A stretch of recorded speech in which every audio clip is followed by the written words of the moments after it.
Спорили тут, Руслан, недавно со своим приятелем. Представляешь, вот есть люди, которые искренне недоумевают, почему государство обязано выдавать жилье сиротам. Мол, ну вот у нас у многих же проблемы с жильем, да, и типа вот у меня там родители не смогли купить жилье, у меня у самого нет жилья. Почему типа государство выдает жилье сиротам, а мне, допустим, не дает? И типа чем я хуже или лучше? Слушай, Алсу, ну какие-то немного странные люди, да, какие-то странные у них понятия. В любом случае у него есть родительская крыша, да, у него есть их моральная поддержка. И вообще я хоть сам неверующий, но сирот и так Бог обделил. И поэтому просто завидовать им грешно. Им ведь даже после детского дома даже податься бывает некуда.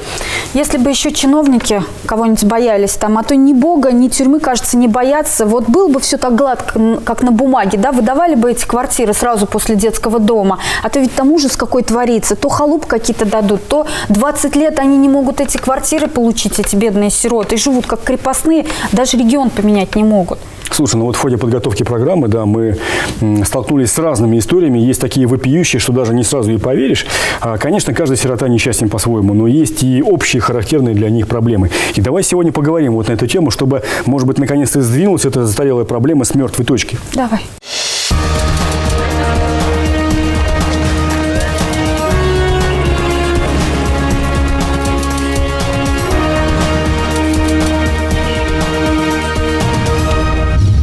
По этому техническому заданию можно купить сарай и можно купить дворец. Захожу первоначально, там вот такая крыса бегает по квартире. И очень холодный дом. Как жить практически вообще невозможно. Заставить всех, кто, продает жилье нашим сиротам, брать на себя ответственность. И все вот это вот происходило потому, что у семьи нянек сирота без глаза. Наш глава должен из своего кармана вытащить деньги и купить, дом сироте. Ну, есть еще правоохранительные органы. Обеспечение жильем детей-сирот – острая проблема не только для Башкортостана, но и для России в целом. В нашей республике положенных по закону квадратных метров ждут, по последним данным регионального совета по правам человека, более 4000 выпускников детских домов. И эта очередь продвигается слишком медленно. За 10 месяцев прошлого года получили жилье лишь 476 человек. И здесь дело не только в недостаточном финансировании. Проблему усугубляют некоторые районные чиновники, которые вместо поиска законных возможностей помочь сиротам ищут причину заволокитить процесс, иногда явно в корыстных целях. То необходимые документы вовремя не оформят, и в итоге выделенные деньги возвращаются снова в бюджет, как, например, 180 миллионов в 2019 году. То создают целые мошеннические схемы при покупке или строительстве жилья, после чего сироты отправляются жить буквально на развалины. Это ж каким моральным уродом надо быть, чтобы наживаться на сиротах? На ком креста нет, смотрите в нашем материале. История Фердауса Шайхудинова из Белорецка попала в эфир одного из федеральных телеканалов. Сирота 10 лет доказывает свое право на получение законных квадратных метров. Администрация района считает, что они у него есть. Вот в этом доме его деда. Вот потолок, который скоро рухнет, крыша рухнет сегодня-завтра. Даже если здесь как-то жить, сколько здесь нужно вложений, сколько времени, легче его снести и построить новый. По данным правозащитника Ильдара Исангулова, квартиры сиротам в Белорецке по непонятным причинам достаются в ветхих домах на окраинах города, без туалета и горячей воды. Остановки транспорта далеко. Школа далеко, детские сады далеко, магазины далеко. Сам факт того, что жилье, которое фактически старое, непригодное для проживания, можно сказать, оно выделяется сиротам на бюджетные деньги, на наши с вами налоги. Действиями белорецких чиновников серьезно заинтересовалась республиканская прокуратура. Возбудили уголовное дело по статье «Халатность». Мы обнаружили, что администрация приобретала у индивидуального предпринимателя жилые дома, фактически износ которых составлял свыше 51%. Некоторым домам было больше 80 лет. В общем, в республике прокуроры выявили 141 жилое помещение для детей-сирот, которые не отвечали техническим и санитарным нормам. Антирекорд поставили чиновники в райцентре Белокатайского района. Они выдали ключи от 38 непригодных для проживания квартир. Были выявлены многочисленные нарушения строительных норм и правил. То есть, начиная от фундамента до конструкции всего здания помещения. Новый дом Алику Жабирову вначале даже понравился, пока он не спустился в подвал. Очень холодный дом. как жить практически вообще невозможно. Вот ветер подует, все поднимается, все вот это вот, видите, вот какие дыры большие. Весь этот линолеум, он просто поднимается и все. То есть у меня вот спокойно рука как бы пролазит, и оттуда я чувствую прям, как дует холод. Обиженные сироты пришли на встречу правозащитнику Эльзе Маулимшиной. Там же присутствовали и чиновники. Разговор был похож на очную ставку. Мы в течение 2 лет же вам пишем эти заявления. В течение 2 лет вы не приезжали ни разу. У меня как брат получил 6 декабря 2017 года. Он 2 раза в этой квартире был. По Отрадной 11. Значит, и почему-то у меня все равно муравьи живут, тараканы живут. Так, плесень, потолок. Они смеются, это не наша вина. А какая вина, если полы прямо на земле постелены? Естественно, будут муравьи. По поводу муравьев и тараканов я комментарий дать сами понимаете. В ходе расследования уголовного дела эти дома в Новобелокатае были признаны непригодными для проживания. Но ни заключение экспертизы, ни возмущение правозащитников, ни слезы сирот для администрации района, кажется, не аргумент. Торги проводил Минэкономики. Через торги приобретались эти дома, квартиры, а нам уже оставалось предоставить уже детям-сирот. Решения суда нет, и эти дома и квартиры еще не признаны непригодными. Это может признать только суд. Проблемой обеспечения жильем детей-сирот на федеральном масштабе вплотную занялась Счетная палата России. Ее глава Алексей Кудрин 14 января 2020 года в ходе встречи с президентом Владимиром Путиным заявил, что у них есть такое решение задачи, которое за 6 лет полностью закроет вопрос с жильем для сирот. В Башкортостане эту проблему взял на личный контроль глава региона. Какие меры необходимо принять, чтобы дети, оставшиеся без родителей, получили свою законную крышу над головой? Как решить проблему некачественного жилья, уже выданного в некоторых районах Башкортостана? И какие чиновники понесут ответственность за такую халатность? Чего хотят сами повзрослевшие сироты и как они адаптируются к обычной жизни? Вопросов много, и ответы на них мы с Алсу Сликаевой и нашими гостями обсуждаем сегодня в студии программы «Честно говоря». Итак, представлю. Ленара Иванова, заместитель премьер-министра правительства Республики Башкортостан, министр семьи, труда и социальной защиты населения. Анастасия Лукманова, начальник отдела реализации социальных жилищных программ Госкомстроя Республики. Фердаус Шейхудинов, сирота, который судится с чиновником Белорецкого района за свое жилье, и о котором рассказывал в том числе в нашем сюжете. И Азамат Галин, общественный деятель, член Совета по правам человека при главе Республики Башкортостан. Здравствуйте, уважаемые гости. Ну, вот один из героев сюжета, который мы сейчас показали, Фердаус, он находится здесь с нами в этой студии. И вопрос первый к нему. Фердаус, вот как долго тянется эта история? Долго тянется. Ну, как выпустился, так она и тянется, по сути. Они меня выпустили из детского дома без прописки, без ничего. Да, в 2012 году я приехал в Белорецк. На каникулы я приехал, сходил в отдел опеки. Они мне говорят, у тебя есть закрепленное жилье, все, и тебе, говорят, ну, ничего не положено, у тебя есть. Его признали пригодным для жилья, этот дом. Комиссия пишет, что в доме проведен водопровод. Там деревня такая, там всю жизнь, да, по сей день люди ходят в колодец, на речку за водой. Там даже автоматических колонок нету. В прокуратуру, уже зампрокурора пришел, мы с ним побеседовали, все, я в прокуратуру заявление подал. И начали уже прокуратура мои интересы представлять, начались суды. Начались суды, но я суды проигрываю. 2 суда вот проиграл. Анастасия, наверное, больше к вам вопрос, да, по поводу вот этой истории. По поводу, это вопрос к администрации Белорецкого района на сегодняшний день, да, соответственно, как говорит Фердаус, да. У него было закрепленное жилое помещение. Каким образом за ним закрепляли, это тоже возникает вопрос, потому что если это жилое помещение было в собственности у дедушки, да, у вас у дедушки было, каким образом данное жилое помещение закрепляли без согласия собственника, то есть это, в принципе, нарушение прав собственника. Здесь вот именно по закреплению нужно решать вопрос, либо в данной ситуации действительно признавать дом аварийным, тогда у молодого человека возникает право на получение жилья. Ну вот, допустим, вот история Фердауса, да, которую вот вы увидели, наверное, впервые для себя. Скажите, вот в этой конкретной истории есть возможность у Министерства труда и вас лично ему помочь? Сейчас только административно, только ведя его и как бы держа, так скажем, в фокусе, но я так понимаю, и Азамат это делает, теперь уже мы все вот эти взрослые люди, так сказать, собравшиеся здесь за это в ответе, да, то есть будем помогать. За кем последнее слово? Подпись за кем? Решающая подпись за кем? За главой администрации. в любом случае. Только глава администрации решает, давать тому или иному сироте от государства жилье или не давать. Да, это переданные полномочия, деньги Госкомстрой раскидывает субвенциями по муниципалитетам, и решения принимаются администрациями. Мы провели небольшой мониторинг торгов, которые объявляются на покупку жилья для сирот, и выяснили следующее. Вот я некоторые из них специально даже сюда принес. Значит, вот техническое задание, то, о котором, значит, говорит уважаемый представитель Госстроя. Есть лукавство. Вот они об этом же говорили на заседании Совета по правам человека. Мы это до главы будем доводить до сведения. Вот техническое задание, которое они разрабатывают, по этому техническому заданию можно купить сарай и можно купить дворец.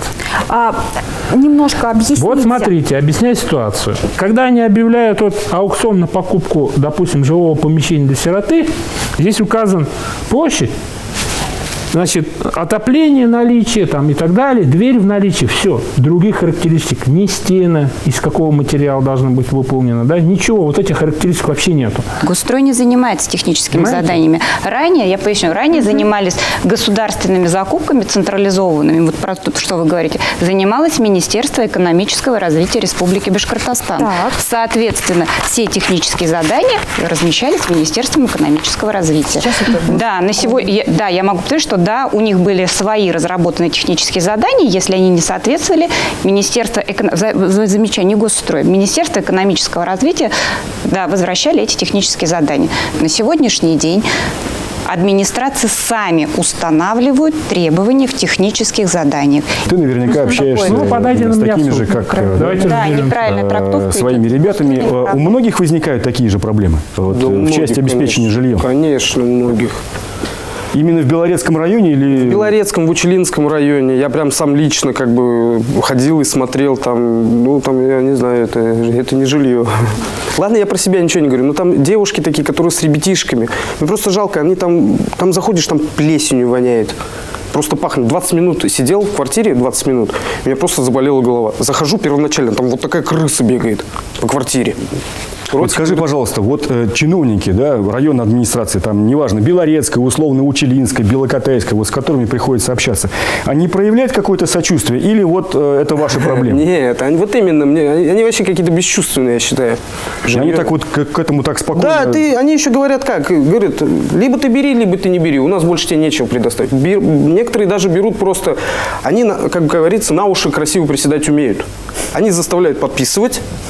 Ребенок подписывает, не видел этого жилья, потом ему дают адрес, вот езжай. Он приезжает туда, и там, короче, непонятно что. Спасибо. У нас подготовлен еще один сюжет по теме. Удивительно, но иногда при решении жилищного вопроса сирот игнорируются даже соответствующие решения судов. Как это происходит в нашем материале. Никто у нас не работает, ни судебные приставы, ни администрации, никто не работает. Одни обещания 20 лет. Сирота Наталья Зырянова вышла на пикет, потому что вот уже 20 лет не может реализовать свое право на жилье. Единственный кров над головой – крохотная банька. Это баня, да, это вот... Здесь парилка была, мы эти доски все вытащили. Вот это сами делали, мы все замазывали, это все сама. Ну вот даже видно вот бревна.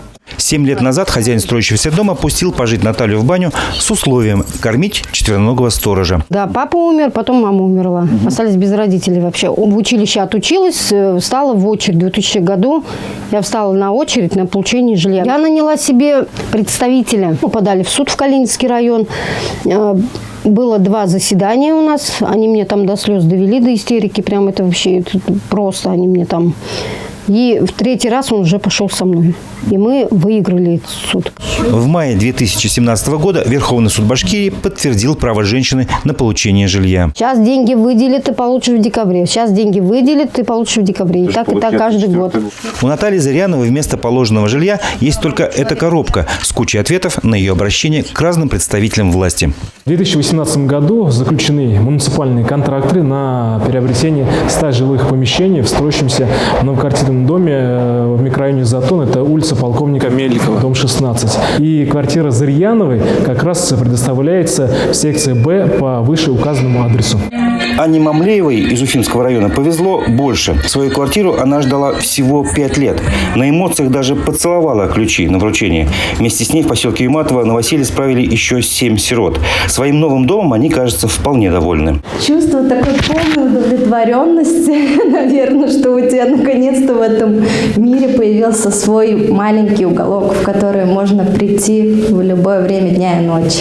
По данным Госкомстроя Башкортостана, всего в регионе право на получение жилья имеют более 4000 сирот. И около 1000 из них имеют на руках неисполненные судебные решения. Темпы у нас сегодня отрицательные. Количество детей-сирот ежегодно увеличивается в списке получателей, претендентов на получение жилого помещения. Мы планируем в ближайшие годы пересмотреть подходы. Эта же политика сегодня проводится на уровне правительства Российской Федерации. Было принято решение в ближайшие 3-4 года полностью закрыть вопрос с финансированием мероприятий по обеспечению жилым помещением детей-сирот. Ленара Хакимовна, ну вот в ходе подготовки программы мы убедились в том, что во многом проблема сирот в республике, да, она имела место быть, потому что ее недостаточно контролировали, потому что ответственность распределялась по нескольким ведомствам. С начала этого года проблемы сирот курирует и занимается Министерство труда, семьи и социальной защиты, которое вы возглавляете. Скажите, насколько было важно и эффективно свести всю эту тему в единый орган исполнительной власти? На самом деле это исторический этап, поскольку 6 лет между Министерством образования и Министерством семьи и труда фактически идут переговоры по поводу того, чтобы действительно перестало быть так, что у семеняник дитя без глазу. И курирование детских домов, и контроль и надзор над деятельностью органов опеки и попечительства, которые находятся вообще-то в муниципалитетах, то есть это переданные полномочия муниципалитеты, теперь перешли в наше министерство. Насколько это важно? На мой взгляд, это крайне важно. И вот летом прошлого года Ради Фаридович это решение принял. Он вот как раз для того, чтобы никто не мог сказать, что до этого места все нормально, к пуговицам вопросы есть? Нет. А вот за это я уже не отвечаю. Теперь уже так сказать невозможно. Теперь уже мы, в принципе, за все.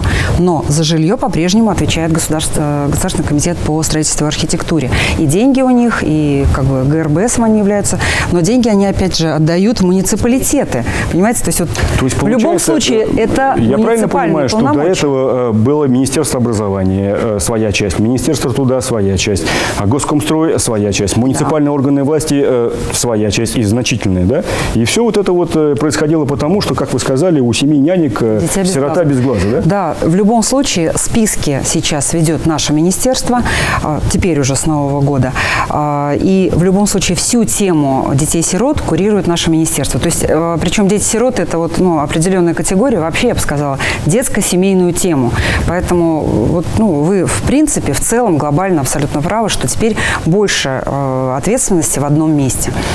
Это еще важно и потому, что мы отвечаем и за раннее выявление семейного неблагополучия, и ту самую профилактику социального сиротства. А сегодня у нас 70% сирот социальные, то есть это при живых родителях. Кудрин обещал за 6 лет решить проблему. Она и за 600 лет не решится, если у нас будут постоянно появляться толпы новых детей-сирот при живых родителях. Вот это самый главный корень проблемы. То есть сиротой, по сути, может стать человек, у которого погибли все абсолютно родственники, и нет соседей, нет людей, которые могли бы взять в семью этого ребенка. Все остальные варианты, они просто, это брак просто нашей общей работы. Да, совершенно верно. И вот мы постепенно, шаг за шагом, приближаемся, к пониманию, что нужно делать. И в этом году у нас, конечно, такая огромная работа по аудиту. Данные о том, что 1500 судебных решений в республике, по которым вынесено судебное решение о том, что вне очереди выдать тем-то сиротам Почему жилье. не исполняются решения судов? Дело в том, что все они имеют право на получение. Чтобы сократить по решениям судов обеспечение, естественно, нужно увеличение финансирования. Больше денег встречный вопрос с подвохом. В 2018 году вернулось в бюджет неосвоено сколько? 180 миллионов рублей? 150 миллионов рублей? Это деньги не то, что не освоены. Они были возвращены в 2019 году. Это и деньги идут по договорам долевого участия. Допустим, я приведу пример. Вот Уфа. Они приобрели в этом году 107 жилых помещений. Заключили договоры долевого участия. Начальный этап строительства. Чтобы подешевле было все-таки. Да, оплачивается 30% стоимости жилого помещения. А выделяется, соответственно, 107 на полное обеспечение. А проплатить на завершающем этапе возможно только после передачи по акту приема передачи жилого помещения. То есть там идет поэтапное обеспечение. То есть 30%... Но эти деньги не пропали? Эти деньги не пропали, они в 2019 году... Они забронированы Да, они подтверждены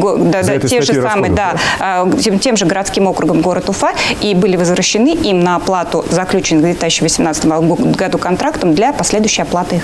Я думаю, что если Гульнара Хакимовне не удастся вот эту ситуацию нормализовать, я думаю, что она в целом придет в норму. Да, то есть, если все районы начнут исполнять решения судов и выдавать качественное, нормальное жилье, я думаю, они никуда не будут уезжать. Азамат, проводилось заседание СПЧ, одно или даже уже несколько, при главе республики, и я так понимаю, что Ради Фаридович взял этот вопрос вообще на контроль.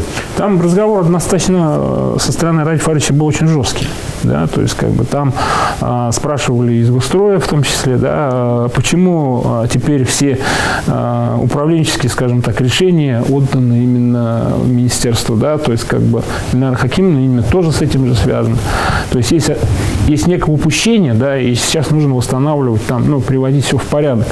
Надо вот здесь навести порядок, заставить всех, кто, продает жилье нашим сиротам, брать на себя ответственность.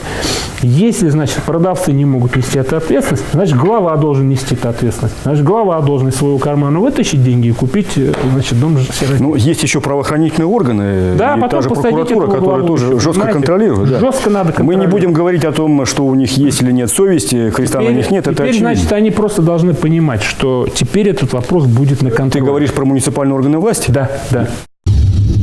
Руслан, смотри, мы сейчас обсуждаем проблему жилья для сирот, но мне кажется, что это все-таки последствия вообще большой самой проблемы самого сиротства. Давай немного поговорим о том, что нужно сделать для того, чтобы Откуда эти они сироты берутся? Не появлялись. Что нужно для этого сделать? Слушай, каждому конкретному эпизоду, скажем, лишения родительских прав, также появляются социальные сироты. Нужно к каждому случаю подходить очень ответственно и очень взвешенно. То есть 7 раз отмерить, 1 раз отрезать. Потому что потом разгребать последствия появления сироты, это труднее и дороже, чем профилактировать в самом начале. Давай у Фердауса спросим, пожалел ли он о том, что его отобрали у родителей? Слушай, лучше него это точно никто не знает. Материальные преференции от государства для детей-сирот в виде жилья и бесплатного образования в любом учебном заведении страны, различные денежные компенсации – это, безусловно, огромная поддержка для выпускников детских домов. Но нельзя отрицать и тот факт, что никакими деньгами не возместишь обычное человеческое общение, участие и житейский опыт, которого часто лишены дети, оставшиеся без родителей. Над созданием идеальной для них программы социальной адаптации в России много размышляют, пробуют разные варианты. В одной из таких программ в Уфе может поучаствовать каждый взрослый. Посмотрим сюжет. В основном пользуются мультиваркой, плитой. Вот девочки ужин готовят в холодильнике.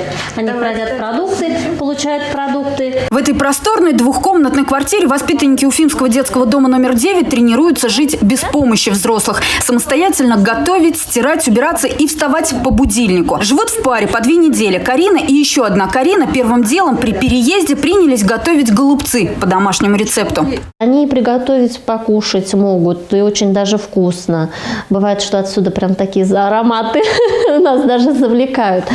Но в плане уборки за собой, конечно, с этим сложновато.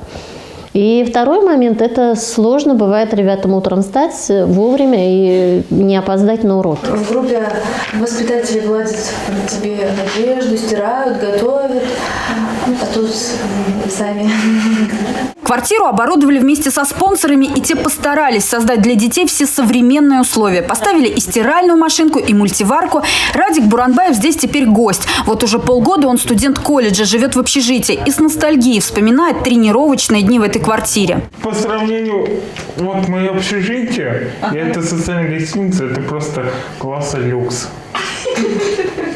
У подростков-сирот, честно говоря, небольшие шансы попасть в приемную семью. На воспитание в основном берут тех, кто помладше. И чтобы у таких детей была возможность получить житейский опыт от проверенного взрослого, а не от того, кто попадется, был создан проект наставничества. Благодаря ему 16-летняя Лера проводит свободное время с депутатом Курултая.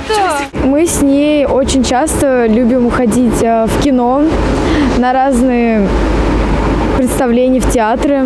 Также мы ходим в музеи и на выставки. Наставник может быть таким мостиком между настоящим взрослым миром, когда ребенок, не имея больших социальных контактов, может подружиться со взрослым, найти себя. Да? Очень у всех детей из детских домов проблема по профориентации, кем они не знают, кем они хотят быть. И в этом смысле наставник, как обычный, обыкновенный взрослый, может поделиться своим опытом, может оказаться той поддержкой, которая крайне необходима в этот момент. Пока проект охватывает лишь Уфу и Стерлитамак, координаторы движения наставничества ищут друзей для детей-сирот в других городах. Ну, мы понимаем, да, что они пользуются тем, что все-таки воспитанники детдома, они не совсем адаптированы ко взрослой обычной жизни. И это вот как раз следующий аспект этой общей темы, о которой мы хотели поговорить. Да, жилье – это важнейшая тема, важнейший вопрос, но, Ленар Хакимовна, вот вы уже говорили о том, что социальное сиротство, да, что есть некая стратегия, что, наверное, государству дешевле в самом начале, когда эта проблема создается, ее профилактировать, чем потом заниматься ее обеспечением содержанием. Вот как это? Вот абсолютно правильно. Дешевле. И в итоге даже не только экономический эффект, еще и какой, сами понимаете, социальный эффект от этого. А насчет денег мы посчитали в 29 раз дешевле. То есть задача службы семьи, которая вот сейчас рука об руку с органами опеки, с детскими домами, работать таким образом, чтобы действительно не было необходимости детей вообще из семьи забирать. Какие первые шаги вот сейчас вы видите необходимо, что в первую очередь необходимо сделать? Знаете, вот на самом деле уже часть работы проделана. Больше 2500 семей находятся в постоянном режиме, в режиме социального сопровождения. Тем не менее, ребенок попадает в детский дом, а дальше-то что происходит? Он оттуда выходит, они картошку чистить не умеют. Фирдаус, это правда? Они картошку чистить не вот кушать, вот приготовить. У нас в общежитии вот девчонки жили из детского дома. Есть такие, не спорю, да. Из детского дома девчонки жили, они не умели кушать готовить. Фирдаус, вот вообще есть такая проблема социальной адаптации? Ну вот к обычной вот взрослой жизни. Чего после вам не хватило, когда вы вышли после детского дома, так сказать, в мир? Чего не хватило? Я не знаю, мне нормально все было. Или лично для меня. Да, конечно, я не спорю. Нет, в детском доме нас почему говорить так? Вот и в Узянском детдоме было, нас на картошку отправляли, как бы труду. У меня сестренка до сих пор, допустим. Это Азамат говорит. Так. Картошку копали, как бы все это. Сестренка до сих пор по сей день, она у меня молодец, у нее дома всегда чисто. Она встала, убралась, пыль везде протирала. Но это воспитатель. Это я говорю конкретно про Узянский детдом, потому что там такие воспитатели были, им спасибо большое. Там директор Калужской Мария Михайловна, она вообще просто мама на всю жизнь будет. Она прям воспитывала конкретно. Как ты сам лично считаешь, нужно воспитанника детского дома все-таки специально адаптировать вот, к обычной жизни? Это, конечно, потому что вот он выходит, тяжело. И он может просто растеряться. Я по себе скажу, да, я в 17 лет вышел, да, я приехал, поступил в академию, да, в общежитие пришел. И, просто время 2 часа, да, кушать-то охота, а покушать-то нечего. Это, да, по режиму ты привыкаешь тяжело. Но меня спасла армия, правда, я сразу честно скажу. Армия спасла, я сразу убежал в армию, в армии мне повезло. Многие ребята, сейчас вот у меня многие знакомые, все в криминальный мир подаются. Большинство подаются в криминальный мир, потому что там им проще. Ты вот сейчас, оглядываясь назад, как ты сам считаешь, это все-таки хорошо, что так произошло, или все-таки вы могли бы там жить дальше? Ну, сейчас я как вам скажу, да, я не жалею, что я в детдоме был. Я в детском доме видел много. Нас возили в цирк. Мы каждый раз здесь вот в Уфе в цирке побывали. На хоккей Салават Юлаев полностью сборная приезжала. Короче, много чего я повидал в детском доме. В лагерях сколько. Был бы я там. С мамой, если с мамой, остался. Честно скажу, либо я спился бы, либо я уже меня не было в живых. Я считаю так. Потому что деревня такая, там ни работы, нифига ничего нету. Ну, как есть, так есть. Да, там не работа, там это население. Сейчас там вообще 30 человек проживает. Ты до этого сказал, что очень многие, да, выйдя из детского дома, подаются на криминальную анестезию. Это же тоже ведь... Да, в криминальный мир, естественно. Да, это не просто так. Это вот один тоже, как бы, да. И то, что из-за жилья вопрос. Им жить негде. Они идут намеренно и делают свое, потому что... Чтобы попасть опять туда, где их будут кормить, где у них будет место, где жить. Да, вы имеете в виду, чтобы именно попасть в тюрьму, чтобы там были... Да, потому что там полностью тебя охраняют. У нас есть позиция и мнение уполномоченного по правам ребенка в республике Миланы Скоробогатовой, которая тоже значительную часть своей работы провела в органах опеки и попечительства. Давайте посмотрим. За многие годы мы потеряли преемственность и передачу опыта из рода в род. Надо понимать, что если ребенок остался без попечения родителей, то мы имеем дело не только с мамой и папой, да, которые вдруг перестали исполнять родительские обязанности, но и вопрос, что два рода, которые слились в этом ребенке, тоже не могут этого сделать. Конечно, очень бы хотелось, чтобы у этих ребят по жизни сформировались какие-то серьезные привязанности, да, чтобы был вот этот мудрейший, который бывает в роду всегда. Ну, человек близкий, который тебя понимает, который может посоветовать, которому можно позвонить, у которого можно порыдать на груди там. Мы понимаем, что даже если не будет работы сегодня, да, с жильем что-то, но если будут друзья, вот если этот будет костяк, если будет род мой, я не пропаду в этой жизни. Ленара Хакимовна, ну вот вы когда в детском доме побывали? Я была в первый рабочий день этого года. Собственно, как только мы получили эти полномочия, я имела уже право официально. 9 января я была в первом детском доме имени Шагита Худайбердина. Личное ощущение? Очень противоречивые чувства, честно скажу. Однозначно поняла, что здесь точно не хватает нашего внимания, скажем так, общества, людей, бизнеса, общественности в виде гражданского общества, как мы говорим, да? Внимание материального или вот, и понимаете, вот практически все считают, что там дети обделены, я не знаю, вот материально.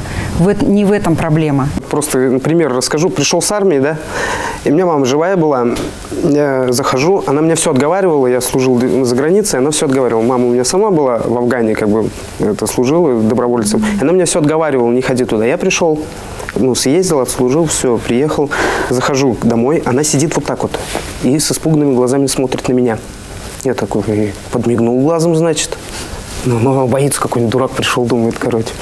Потом, я присел к ней, и она просто начала гладить меня по голове. И хотелось мурлыкать.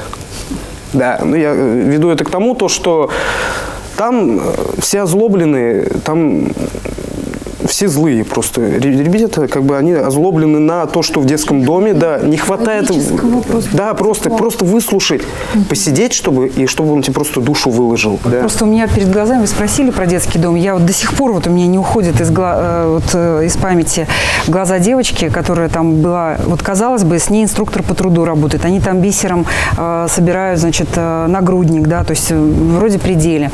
И вот я смотрю, просто эта девочка, она не смотрит в глаза, то есть я пытаюсь Ангелин что-то ее разговорить, и она просто уходит. Потом я расспросила, я говорю, что за судьба, как и чего, откуда она. Она из Уфы, у нее мама лишена родительских прав. Я говорю, в чем проблема, почему девочка такая, прям сильно зажатая. Она говорит, она просто постоянно ждет маму. Понимаете, то есть она Вот видите, то, что сейчас рассказал, то есть всем нужна своя родная мама, понимаете? Там не то, что, Поэтому знаете, самое страшное, что происходит, то, что дети живут без мам своих родных.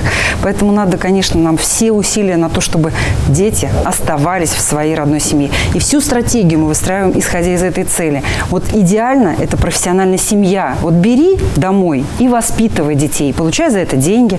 Азамат, а вот как ты считаешь, к чему нужно двигаться? Я не буду говорить про свет в конце тоннеля, потому что это живые люди, это дети. Нужно стремиться к тому, чтобы число социальных сирот у нас равнялось нулю. Вот надо стремиться к этому. И тогда у нас их будет не 1000, да, там, а останется десятки, наверное, тех сирот, которые действительно являются круглыми сиротами. Анастасия, как вы считаете, что сколько Резюмируя субвенций необходимо для того, чтобы завершить вот этот вот, закрыть вопрос с жильем, допустим?